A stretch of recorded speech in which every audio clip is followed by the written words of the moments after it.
Welcome back, everyone. What if I told you that today's episode would transport you to a dark chapter in American history? Well, today we shed light on the powerful musical Parade, a tale of love, prejudice, and the fight for justice in the face of overwhelming odds.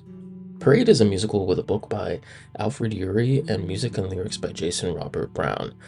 The musical is a dramatization of the 1913 trial, imprisonment, and lynching of Jewish American Leo Frank in Georgia.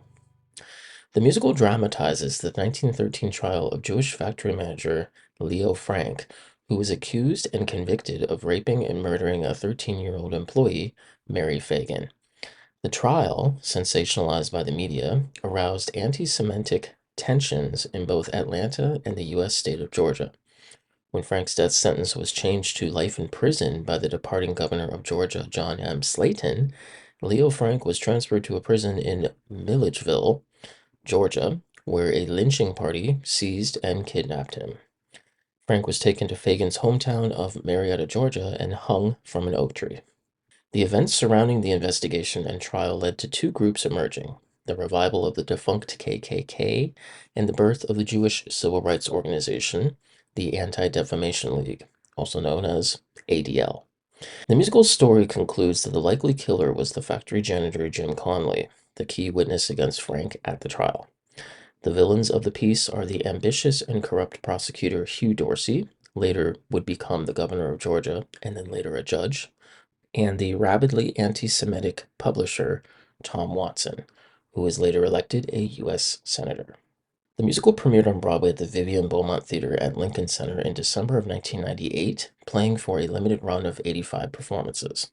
The cast starred Tony-winning Canadian actor Brent Carver, three-time Tony nominee Carolee Carmello, and actress and voice of the animated Kim Possible, Christy Romano.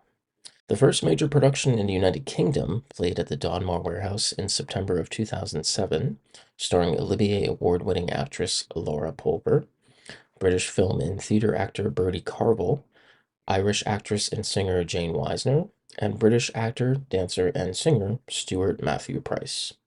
In February of 2015, a concert production of Parade was staged at Avery Fisher Hall in Lincoln Center by the Manhattan Concert Productions, featuring film, television, and theater actor Jeremy Jordan, actress and singer Laura Benanti, Canadian singer-songwriter Raman Karimloo, Canadian-American actor and singer Joshua Henry, CW's The Flash actor Andy Mentis, stage actor and baritone Davis Gaines, and Three's a Crowd spin-off actor Alan Campbell.